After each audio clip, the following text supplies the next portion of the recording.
Good afternoon. এয়া কচু দুটা কুকাৰত ভাত আৰু এয়া মাংস ৰান্ধি হৈ গ'ল। এতিয়া ভাবিছো অকমান বাগানত অকমান ফুৰো। আজি ৰ'দ আছিলে, গৰমো আছিলে বহুত, কিন্তু গছৰ ছাট ইমান গৰম নাই। ৰান্ধাখিনি কৰিলো 9জন মানুহৰ, মই অকলে কৰিছো, কাৰো সহায় লোৱা নাই দেই। মই সেইখিনি কৰিব পৰা হৈ আছো, কৰিলো, নিজেই কৰিলো। তাৰ পিছত কচু যে বুটলিছিলো, কচু এতিয়া ৰান্ধিবলৈ টেঙা নাই। তাৰপিছত ইয়াৰ অকমান ইফালেই বড়ো মানুহৰ এখন ডাঙৰ গাঁও আছে, 600 মানুহ আছে বোলে। তেওঁলোকক প্ৰথম যি ঘৰ পালো সেই ঘৰতে গলো, গৈ পেলাই কলো অকমান তেতেলী আছে নেকি সুধিলো। বোলে তেতেলী লবলৈহে গৈছো, যোৱাৰ কাৰণে কিমান ভাল পাইছে, আছে, দিলে তেতেলী সৰহকৈ দিলে।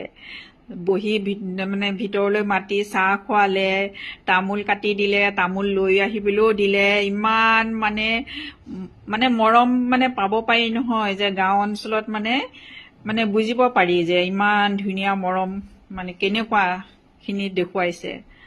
তাৰপিছত মধুৰি আছিলে, মধুৰি খাইছো, বহুত মানে ভাল লাগিলে দেই। বাথৰুমৰ কাৰণে গৈছিলো প্ৰথম মই সেয়া। তাৰপিছত ৰান্ধি বাঢ়ি হ'ল।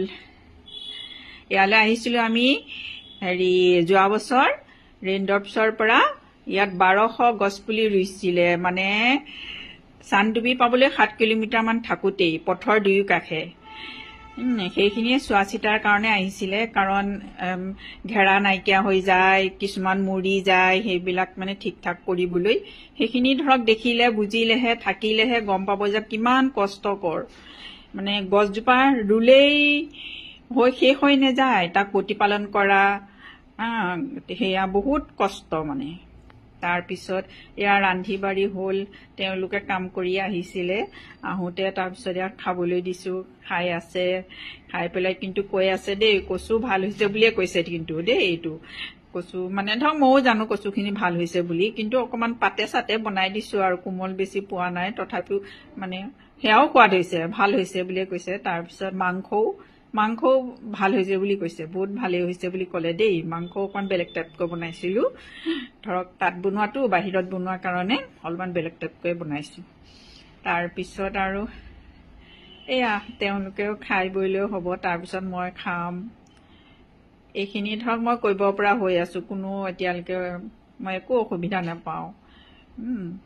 তাৰপিছত ভালেই লাগিলে, মানে গাঁওখনো কিমান ভাল লাগিলে। এটা ভিডিঅ' বনাই থৈছো দেই তেওঁলোকৰ লগত, মই দেখাম, পিছত দিম দেই। সকলোকে ধন্যবাদ থাকিল।